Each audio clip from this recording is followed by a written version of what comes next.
Suzanne had a career. She was 20 years working at the University of Dundee. She was well established. She had a reputation as someone that could go out, who could talk about attachment, who could do all sorts of things. But as far as Suzanne was concerned, that didn't give her enough time or enough opportunity to do what she thought was important, which was to get out, challenge thinking, to get people involved and engaged, to recognize that what we do as a society consistently is to fail to understand children and to sell them short, both in terms of how we treat them and how we respond to their potential. And what she's done, I think, is to inform a discussion that lots of us have had that's been based on care, compassion, knowledge, and experience. And what she's brought to that has been an understanding of the science. Suzanne talks about the biological impact of adverse childhood experience. And that's valuable because it puts it in a context that politicians and others are prepared to engage with. But really, it's this whole idea that the impact of children's experience is intense and long-term, and it takes significant interventions of all kinds to change it. And that's what Suzanne, I think, is asking us all to think about and do. She knows that that's where you are in terms of your ambition and understands that. But what she will do is she will engage, she will genuinely inspire, she'll bring both warmth, knowledge, and an incredible depth of humanity to all that she does. And if that introduction hasn't set her up to fail, I've got no idea what more I can do. So, ladies and gentlemen, put your hands together for the Joan of Arc of Aces. It's Dr. Suzanne Zeedyk.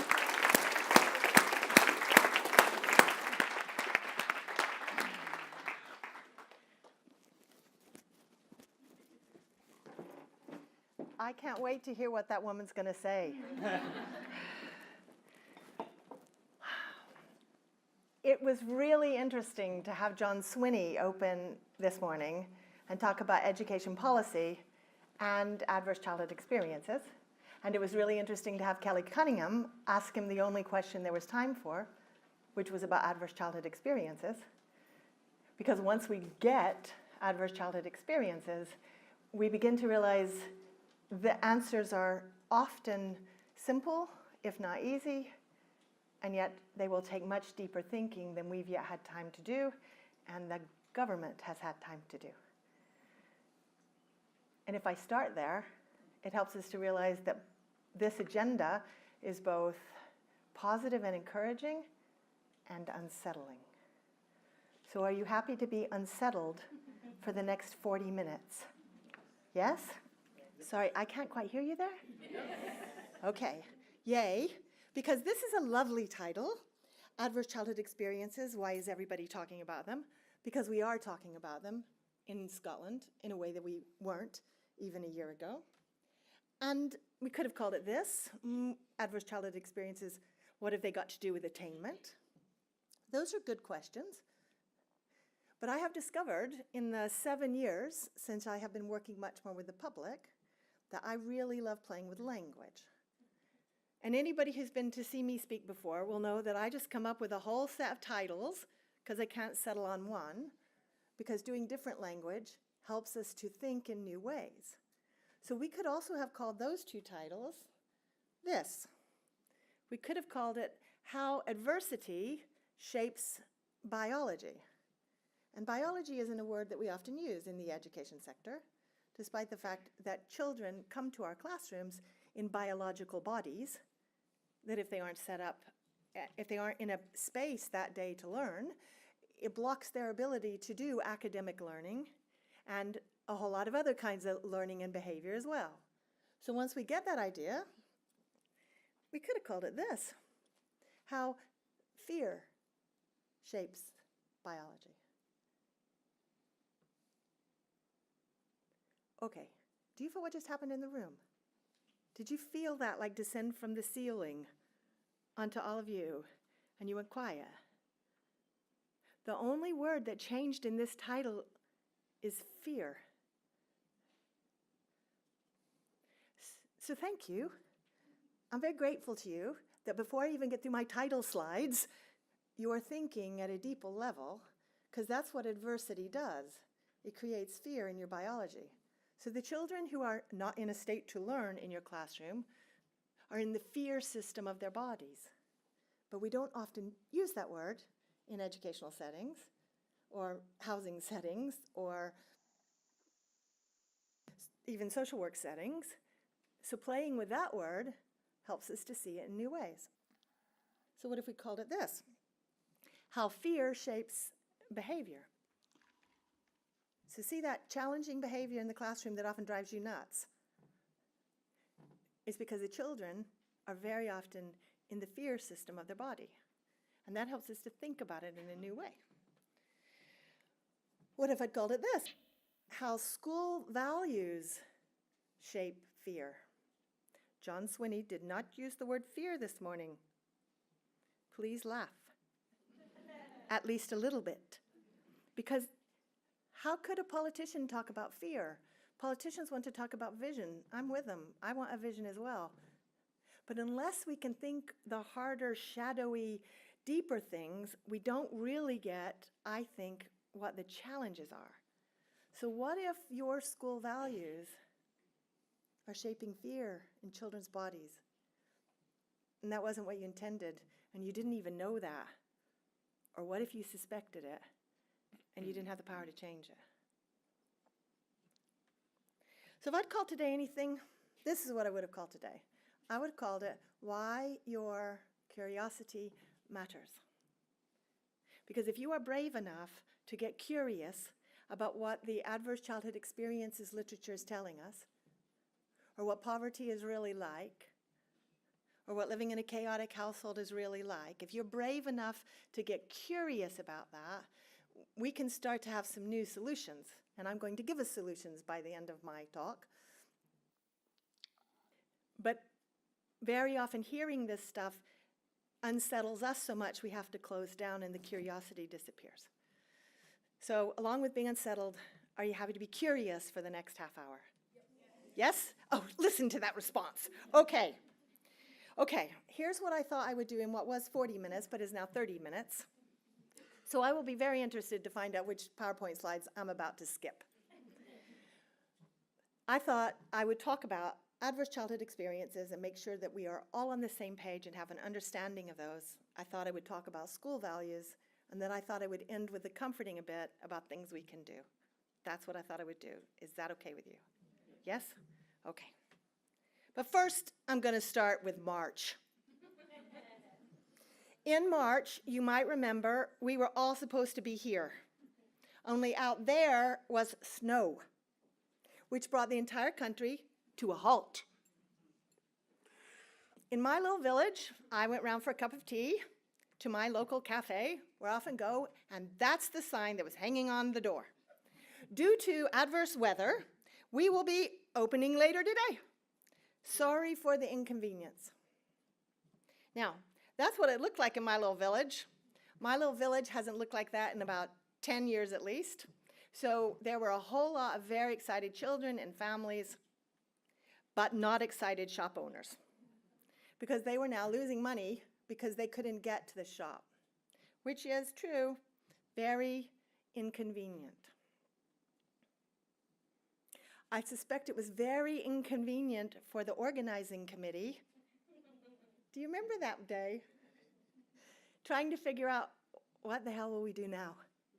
Because we hadn't scheduled snow. Now, once the adverse weather experiences started, please laugh louder, you get where I'm going, right? Adverse weather experiences in British society leads to adverse behavior. These are the shelves in my local Tesco Extra. It's probably gonna melt really soon, but this is what happens to British society when it snows in a way people can't remember. You get adverse behavior. And then it leads to adverse consequences that last a while that we're all still suffering from. Who's now had to have their car into a garage because you drove over one of the potholes that came about during the snow? Does that all make sense to you? Do you all remember that? Do you get the point of my story? Do you get how inconvenient all of that is? That's adverse childhood experiences. Adverse childhood experiences are what happens when the weather of childhood is stormy and lonely. What happened to us in March and the consequences that we're all still coping with at the end of April, that the committee coped with, that's what adverse childhood experiences are. There is no event that I could tell that story for more pertinently than this event, because we suffered the consequences of that. Now, together the committee pulled through, and together you all rejigged your schedules, and together we got through that. Together we got through that. What happens in adverse childhood experiences is there's nobody together to help them get through it. Does my analogy work? Does that help? Okay, good, I'm done. That's adverse childhood experiences. What I think we're trying to do as a country is find language and metaphors and descriptions that help other people to get it. Chris Kilkenny was here this morning doing a workshop, and he will be back here on this platform later today, and he was just trying to tell people what it's like to live in a childhood that is stormy and lonely, where he had responsibilities for siblings that he didn't always know how to fulfill, and there weren't enough adults around him helping him to know how to do that. Childhoods that have adverse weather get into children's biology. That's the story. How do we help people to get that? Now, if you like, I can do it in the science. Would you like me to move from metaphor and lovely pictures of my village to the science? Okay, I'm about to do that because that's the PowerPoint slides that come next. But if you get hung up around the science, that doesn't help us. If a metaphor and a story helps you better, if the story of the snow helps you better, stay attached to that. Because the question we are asking ourselves is, how do we explain this in a way that helps people to get it? Not just so that they've got the theory, but so they can start to be curious about the pain and fear that live in children's lives, that they often bring with them to the classroom, that you worked so hard to set up and make sunny and make structured, and you can't figure out why that's not enough for that kid. And it's because they have underpinning biology that was formed in the midst of storminess and loneliness. Okay? Right. If I say this in scientific language, this film is the resilience film. Can I ask how many of you have seen this film now? Can everyone look, keep your hands up, please, and look around the room. I think that's about a third of you. Can I ask how many of you have been intending to see that film but haven't got around to it? Look around the room, everybody. And finally, how many of you haven't a clue what this film is and you don't know what I'm talking about? Keep your hands up. Look around the room. You are really valuable, those of you who've just got your hands up. Because the first lot who've seen the film, are you surprised to see all those hands go up? Okay. That's where we are as a country. There are some people who think everybody in the country's got it now, and they've all seen this film and they understand adverse childhood experiences. And there's some people who are intending to see this film and get it, and there's some people who haven't a clue what that film is. That's where we are as a country. And we all need to know that so that we can figure out where we're going next. Because this film, which is all about adverse childhood experiences, has taken Scotland by storm in a way that was never predicted. A year ago, myself and Tina Hendry, who runs another little tiny organization, she used to be a police officer, knew that this film was coming to the UK, it was going to be in London, and we wanted to be sure that it had at least a little bit of presence in Scotland. So we hired a cinema in Glasgow. At that point, I didn't really know you could do that. We hired a cinema. If you pay them, they'll screen a film for you. We put on Eventbrite. We said it was coming, and it sold out in 2 days. And we went, oh, gosh, there's people who want to see this film. okay, well, maybe we should have another one on like the other side of the country, which is like Edinburgh, which is like, an hour away. So we hired a cinema there, put it on Eventbrite, sold out in a couple of days. At that point, somebody said, there's more people in Glasgow, come back to Glasgow and show that film. That's true, there are. So it sold out in 2 days. By that point, Dumfries was writing and going, it's a long way to go to Glasgow. Why don't you bring the film here? And Inverness wrote and said, why don't you bring the film here? And it grew. And what began as one screening became 3 and 5 and 7 and 10. And Tina and I went, oh, it wasn't going to be this big. We've only got small teams. Do you think we can pull this off? Well, I guess we could. Okay, and then it was 12, and then it was 14. And then we said, we're stopping. We're stopping at 14. It was never going to be this big. We're stopping there. And then it was 25. Please laugh. I spent my whole summer, last summer, screening a film. That's what the tour looked like. In the end, we hit 25 communities across the country with this film, and most of them sold out. And something that we had never predicted happened, which was that the film caught on, and more people wanted to know how they could screen it. And today is really a significant day for me, because it's the day before tomorrow, and tomorrow marks 1 year to the day when the first screening happened. And I think remarkable things have happened in that year. So John Swinney this morning mentioned the film. We have been talking about ACEs in Scotland for at least a decade, but a lot of people had yet never heard of them. Harry Burns, our chief medical officer, spoke to tens of thousands of people. I have been talking about them, Tina Hendry has been talking about them, the Violence Reduction Unit has been talking about them, lots of people have talked about them, but we did not have a movement. This film has produced a grassroots movement. David Cameron has described this as a grassroots organization, which is trying to make a difference in education in ways that policymakers may not yet have thought of or might even be a bit nervous about. I think this film does the same thing. This film makes ordinary folks begin to understand the fear that lives in families that are chaotic, that deal with a lot of fears.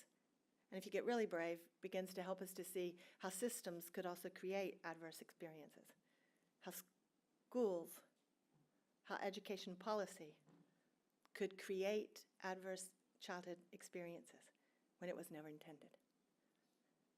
There is no other country in the world that has embraced the film as Scotland has, and the makers of the film are watching very closely what we're doing. So they now sort of think that everybody in this room has seen that film, and they think everybody like almost in Scotland has seen this film. Now I know that's not true, but what I know is that I think at least 20,000 people have seen this film, and it's not yet a year ago since the very first screening happened because 2 impatient, ballsy women decided it should happen. I think we're in the middle of a movement that we were not in the middle of a year ago, and I think that's remarkable. Now, because we're here, I pulled out some figures from the report that we put together as a result of that summer's tour. About 2,500 people came to the screenings, and we kept track of best we could who came. We handed out lots of feedback cards. You'll know what it's like to get those back in. But this graph shows which sector of people came. See that big green bit? That's education. Half the people who came to that first screening were from education, guys. They're you. And so what began as a public health message, adverse childhood experiences is really originally based in public health. It's a public health film. But what I think has happened in Scotland is that it is becoming particularly an education movement. And I think that comes from, it's mostly teachers who came to those first sets of screenings. If you want to know the breakdown from within education, so of those who told us which part of education they were in, early years was a very large proportion. So that's the bit in the top right, left-hand corner, the brown bit. The blue bit is primary. The red bit is secondary. The yellow bit is FE. We don't know where nearly a third of them came from because we didn't ask a question right to get that data. But what it says, what we know for sure is that there's a whole lot of interest from primary and early years and less from secondary, less from FE. despite the fact that attachment and adverse childhood experiences applies to everybody all the way up through your elderly years. And if, just to really push my point, these are the graphs from 4 of the communities, so that's Aberdeen, Dalkeith, Dunlop, and Stirling. I thought I'd put in Stirling because we're here in Stirling. And you can see that for each of those individual screenings, for almost every one of them, the majority of people who came from education. I'm taking time to show you that because I'm hoping that you'll own it. I'm hoping that you will think, gosh, this really is a film for us. This really is an agenda for us. Because once you feel some ownership for it, you get braver in thinking about what do we do about it. And if you want to know more about what happened in that tour, you can download the report we put together. You get that from the address there at the bottom from Connected Baby /events. You can read the whole report about what happened, because before very long, I think lots of people are going to forget that this happened because of two women who didn't have to do this. And the reason, I don't care if it gets forgotten. The reason I'm telling you that is because you could make a difference in your school and your community because you decide to do it too. And at the end of this talk, I will show you some schools who did just that. They just decided to do it. And they're making a difference to the real lives of real families and real children. Now, if you want to see the trailer for the film, you can Google for the trailer, but I'm going to skip it because I have more important things to tell you than even those film directors. As fabulous as the things they put together, what I want to do is be sure that I have time to tell you what schools are doing. But first, I need to be sure that you know what adverse childhood experiences are. This is the image that the scientists came up with, and I'm going to come back to it in a minute. If you Google adverse childhood experiences, you will find this image everywhere these days. I want to give you a quick summary of what they did in that study. Between 95 and 97, they interviewed 17,000 ordinary people who were coming for ordinary medical checks to find out about what health conditions they were struggling with and what their childhood experiences were like. 17,000 people is a lot of people. The film tells you the history of how they came to decide to do that study, and it was published in 1998. 1998, that's 20 years ago. That's a whole generation ago. In a journal, the American Journal of Preventative Medicine, which nobody has on their bedside stand, so most people don't know about it. And yet, they found really reliable, systematic evidence of something that, if you work with children, your gut tells you, but had never been shown in such a systematized fashion before. They showed that if you experienced fear and adversity, particularly of these 10 types, there are others, but they focused on these 10, you end up with adult health outcomes that make life more difficult. So let me go backwards. They identified abuse, emotional, sexual, or physical, neglect, emotional or physical, and finally household dysfunction. That for them was your mother was treated violently, there was substance misuse in your family, you had a parent with mental illness, you had a parent in prison, or you had your parents who were divorced. And if you had experienced those, indeed the more of those you experienced, the more likely you were in adulthood to be experiencing liver disease, heart disease, depression, you were in a violent relationship, you smoked, you drank, you used drugs, made suicide attempts, a whole range of health-related quality of life outcomes. And I stopped there because if I put more on that slide, you won't be able to read it. My favorite one that is not on that slide is diabetes. Get this. If you have a childhood of fear and stress that nobody is there to help you with, that nobody helps you to buffer, to use their language, you are more likely to end up with diabetes. Don't you think that's fascinating? They had a diabetes campaign recently on television. They didn't talk about childhood stress in it. So even the medics haven't fully embraced all of this. Okay, that's all right. We've only been doing it a year. It took us 20 years to even really start to discussing it. And I don't think Scotland would be in the middle of a grassroots movement right now if a frustrated filmmaker hadn't decided to make a film called Resilience. James Redford did not have to make this film. He did it for the same reason that Tina and I showed the film, was because he thought people should know. And what this study did was two key things. It showed this relationship between childhood fear and adult health. And secondly, it showed the frequency of childhood fear. Now, I'm choosing my words very specifically. They chose the words adverse childhood experiences, so we could call it childhood adversity. But I'm trying to choose language that get us to think even more deeply. Childhood fear and loneliness. This study showed that in a sample of 17,000 middle-class, relatively well-educated Americans, in other words, they didn't come from a deprived community, they weren't known to already have health problems. If you add up the number of those experiences you have, you come up with a score. Roughly a third said they'd experienced none of those. That means 2/3 had experienced at least one of them.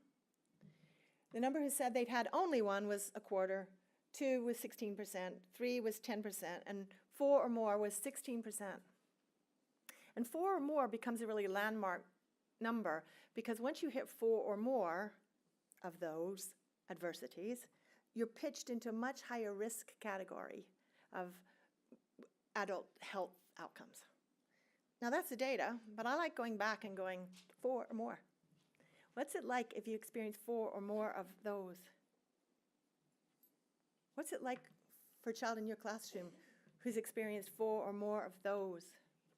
The next big landmark is 6. What's it like if you're running a nursery and a child who's 3 in your classroom already has a score of 8? Some of you in this room just went, thank you. You're willing to ask yourself a really hard question. Because the data are important, but the data are not lives. And if we think about lives, we wonder how those children got themselves to your room, to your classroom. Chris Kilkenny says what he most needed from school was somebody to ask how he was. Nobody intended to not ask him how he was. So in my slides that are going to come in a minute about what do we do, I could just put up, ask pupils how they are. But they're not pupils, they're people. And they're not learners either.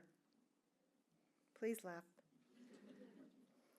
Learning is a role. Learning is an activity. A learner is an activity. It's not a person. And it's people, it's children who feel the fear that these kinds of experiences result in that causes the stress that changes their biology.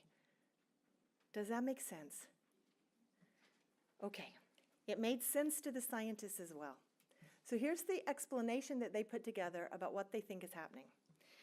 The pink here at the bottom, if you have childhood experiences that are full of fear, that leads to disrupted neurodevelopment. That means that your body isn't in a biological state that helps you function well and happily and easily. You're agitated much more of the time.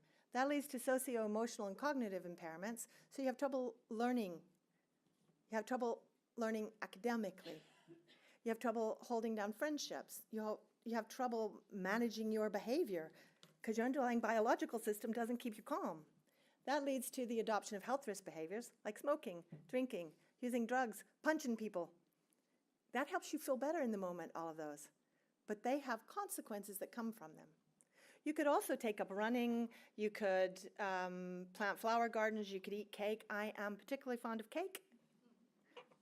If you eat too much cake, it leads to problems. But the point is that all of those help with the feelings in the moment. But if you have coping mechanisms that cause other problems, that then leads to disease, disability, and social problems. You end up with more people in prison. You end up with more people in the hospitals. You end up with more people with diabetes. You end up with more people failing in school. And that leads to early death. So in areas of Glasgow, the average rate of death is 54 years old. Our chief medical officer used to say we will not tackle that early death rate by more policies for exercise or anti-smoking campaigns. We will tackle that problem by thinking about how we love our children But love is not a word that often comes comfortably in the education sector, because we prefer talking about learning. So if we're going to use the language of love, that will take us some courage. There are some schools who do use the language of love. We need to find ways to tell their stories more loudly so that it helps other schools to be brave enough to think about doing that too. Okay, so if you want to know more about this study, here are some places you can get that tonight. When your head's buzzing and you can't stop and you're getting up at 4 o'clock in the morning. Okay, you could watch this TED Talk. This is Nadine Burke-Harris. This TED Talk has gone viral. She does a brilliant job of talking about adverse childhood experiences, and she's become a bit of a global superstar. You could listen to this radio program from Radio 4, Unhappy Child, Unhealthy Adult. It's still up there. It talks about especially what happens if you get a score of 6. You could read a new book. This is Nadine Burke-Harris's new book called The Deepest Well. This is me and my colleague Pauline Scott. We launched that book so that we had a Scottish launch in February. The book is getting wonderful reviews. Some people are tweeting, my dogs have not had a walk this whole weekend because I'm not leaving till I finish this book. Carol Craig has just published a new book in November, which I think is incredibly brave, about Scotland and ACEs. And in it, she argues something really brave. In Scotland, we raise our children harshly. You are free to decide whether or not you agree with her. She thinks we raise our children harshly without meaning to. And she thinks that many of the social problems we have, high rates of violence, high rates of drinking, high rates of knife crime, high rates of family breakdown, if we view them through an ACEs lens, we have a better understanding of what we're coping with. David mentioned a conference is happening in September. Nadine Burke-Harris is coming to Scotland. If you want to know more about it, there's a flyer right down there. So she's coming to help us think through how do we become an ACE-aware nation. If you want to know what it means for education, there's another flyer down there on the 9th of June. There's an event now, the Portobello Learning Festival, which is all about ACEs and is specifically focused on teachers. And we will have lots of stories of what schools are doing and what schools can do in order to battle ACEs. If you want to know what the politicians are doing, here's a podcast that we released earlier this week, which interviews Gail Ross. So she's a politician. She works with John Swinney. She's talking about what the government is doing. You can find that on the Connect a Baby YouTube channel. If you want to know what the police are doing, we released one of those before, and you can find that on the same YouTube channel. Here's why I'm trying to tell you all of that. I'm taking up time to do it, because we need all of us to be thinking about this. Because you might have heard of this thing called the Attainment Challenge. Have you heard of that? I'm going to say something with Suzanne's strong language. If the Scottish Attainment Challenge is not trauma-informed, it will fail. Dr. Zeedyk, you can't say that. What if I'm right? I'm happy to be wrong. But all of the data, all of the science tells us that if we don't have trauma-informed at the heart of the Attainment Challenge, it will not succeed in what it set out to do. What language do we need in order to help us to think about it? Because, to use David Cameron's language, if the Attainment Challenge doesn't work in a couple of years, maybe we'll just have more painting on wet walls and we'll have another initiative. When I think people really want to solve some of these problems, the solution is to understand how trauma affects bodies and affects behaviors in the classroom. And I'm going to wind it up a little bit more. You might have heard that there's an expansion in the early years in childcare. The childcare expansion will damage children if it isn't attachment-led and biologically informed. Dr. Zeedyk, you can't say that. I'm happy to be wrong. But if we put more children into institutional care that doesn't understand the importance of relationships for biology, we will damage them. And that will take a couple of years till they end up in your primary 1 classroom. And people will forget what their child care experiences were like, and they will think that it's about teaching in the classroom. And you will be asked to tackle something that went back long before you got them. And it's not too late to think more deeply, because we're in the midst of rolling it out. But there's an article in this morning's Scotsman about childcare, which doesn't say anything about attachment or ACEs or biology. Do you get why I'm worried? Do you get why I'm brave enough to stand up here above this podium while they're filming back there and say things that scare me? Guys, these things scare me. I don't want to be the only one saying these things. But the children can't say them. So I tried to get over myself and say them for them. Because it's inconvenient. Some of what adverse childhood experiences stuff tells us is inconvenient because we have to think in new ways. Which is why I want to spend a few minutes thinking about school values before I really wind up on saying what to do. Adverse weather experiences lead to adverse behavior and lead to adverse consequences. So here's the way to start to think about what's happening in your classrooms and what's happening after they leave your classrooms over the long term. What happens with stress is it affects biology, it affects your brain, and it affects your body. The biology changes behavior and puts children into what I call their saber-toothed tiger systems, their fear systems, and we need to help them to move back into their teddy bear systems, their calm systems, their ability to comfort themselves. That's called the self-regulatory system.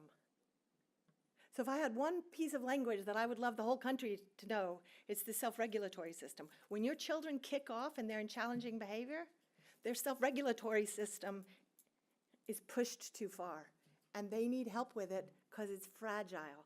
They're not able to comfort themselves. They need your help. If you want to know more about that, I have a little lovely thin book called Saber-Toothed Tigers and Teddy Bears. There's a card over there that tells you where you can get it. We need all of us to understand a bit more about the biology that underlies behavior. There are also handouts down there. You can take these away, give them to the woman in the bus stop with you when you go home. And if you want, you can start to think about how that's affecting even things like dementia. What I'm trying to do here is paint a wide picture of how our biology affects us across the lifespan. And why what you do is crucial. Because Chris Kilkenny, who's sitting in this room, says that it would have helped him if more teachers had asked him how he was. That's all it would have taken. Jazz Amparfar, who will be at that event, talks about the 5 teachers in her life who kept her from prostitution. And they probably had no idea. So, let me think for a minute about how school values frame that. If you think for just a minute, what are the 2 key values of your school? Often it goes unarticulated. Sometimes it's in your strap lines. What are they? Hold that in your head while I tell you what some other schools are. When you start to be interested in this question is all over the press. So I'm going to show you some newspaper articles from the last several months alone. Here's a piece from last month. What do students want most? They want to be treated with respect. That's a value. And if they don't feel they're being treated with respect, something must be happening in school values that they don't feel they're being treated with respect. Here's another one from February. We batter them with kindness at Springwell Academy. So this article talks about the way when they kick off and they engage in challenging behavior. The reply of the staff is kindness. When they get spat on, they continue to engage kindly. When they get kicked, when they get told to fuck off, Dr. Zeedyk, you're not supposed to do that. But that is what some of the children say. They respond with curiosity rather than punishment. Those are school values. Because here's some more. The segregation policies that exclude children who don't fit in, that's a school or an education value.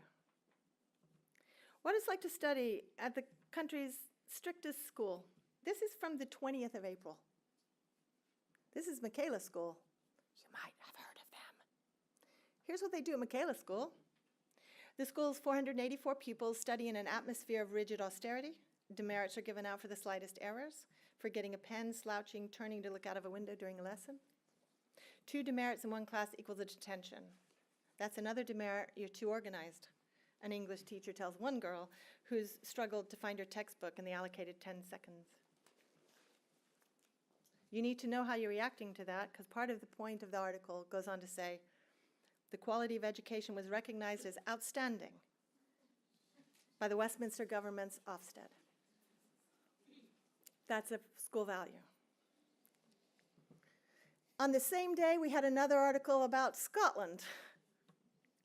Scottish campaigners say that the testing of 5-year-olds is cruel. That's a value of the education system. All of these values that I'm trying to highlight shape biology, as did the final one I will highlight, because David's looking at his watch. There's been quite a bit of attention recently to belting and how belting stopped in Scottish schools. From that article on belting, corporal punishment used to be popular. Now it's argued that the experience condemned pupils to poor health in later life. That article is talking about ACEs. That article is trying to say that the education system in Scotland created adverse childhood experiences. Now you may go, phew, that's in the past. But you might be getting that I'm trying to help us to ask, are there things going on now that could be creating adverse childhood experiences, that could be creating fear and stress? What are they? Can we see them, and can we tackle them? How do you go from adverse consequences, thinking about how school values shape them, to healing and recovering? So this is the last image that I took of those. I went back for this conference, went back to the same potholes in the road to see what had happened. And that particular pothole had been repaired. It's probably the only pothole in the country, as far as I can figure out, that has been repaired. How do we help school values to think not just about literacy and numeracy, not even just about health and well-being, but how do we help school values and the attainment challenge to think about repair and recovery and healing? Well, let me very quickly tell you what some real schools are doing to tackle that. Here are 5 things that schools are doing that you could do too. Get yourself informed. So this is Burnside Primary. They got themselves informed about neuroscience and about resilience, and it's all over their entry corridor.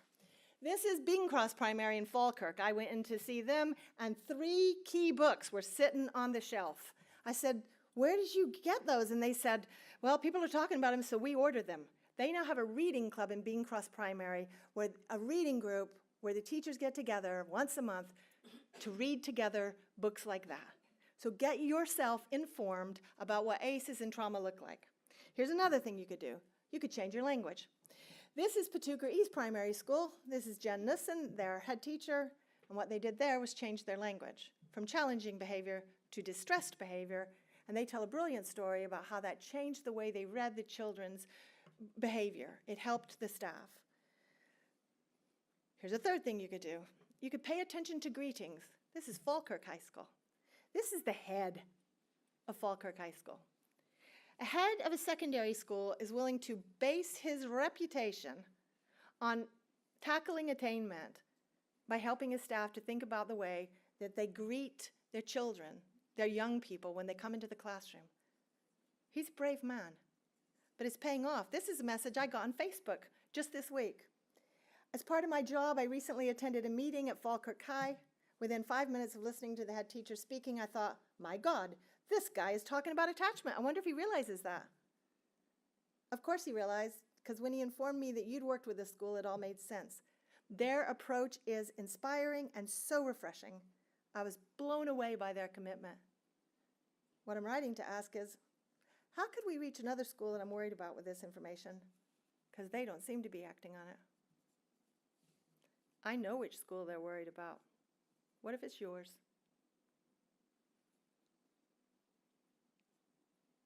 What if that school thinks they're getting it, but they've got somebody who thinks they don't? How do we think about this? Because the senior management team at Falkirk High School is incredibly brave. They are courageous in their curiosity. So here's another brave school. This is Churnside Primary in Glasgow. Can you see the guy in the orange robes? They introduced mindfulness, and they got a Buddhist monk to come in and roam the corridors of their school to help them with that.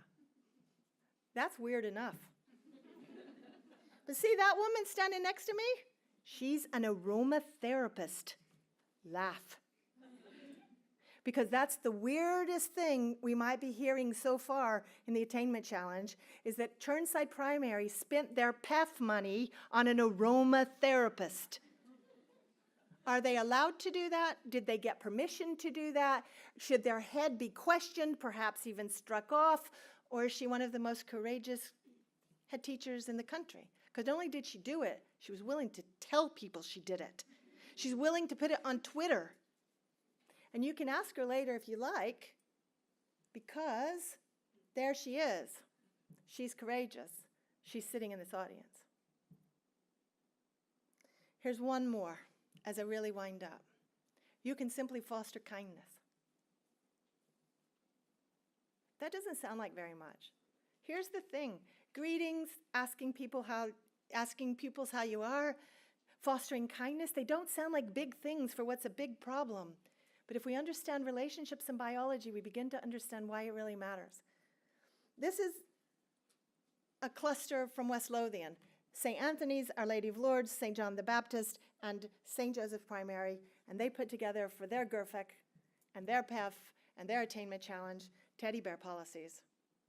They spent their PEF money on big teddy bears like that. And you know what? They think it's making a difference the way the children relate and the way the teachers relate to the children. What they've done is describe GERFEC in a new way. Teddy bear policies is a new way of describing GERFEC. There's the head teachers. I think they are courageous. None of the head teachers that I've put up on my PowerPoint slides were really confident when they started, but they thought they needed to try something else, just like the police thought. So the very least, what you can do is be courageous. Because in summary, if I go back to where we started, what I said was, what I would really have called today was why your curiosity matters. Courage starts with curiosity, because you want to do something in a new way. And if we can really think through what healing and recovery looks like, then we will really be thinking about what the aim of the Attainment Challenge could be and should be, and why whatever we do right now will move well beyond the years in which our pupils spend in your schools. It will take them into the rest of their lives. Thank you very much.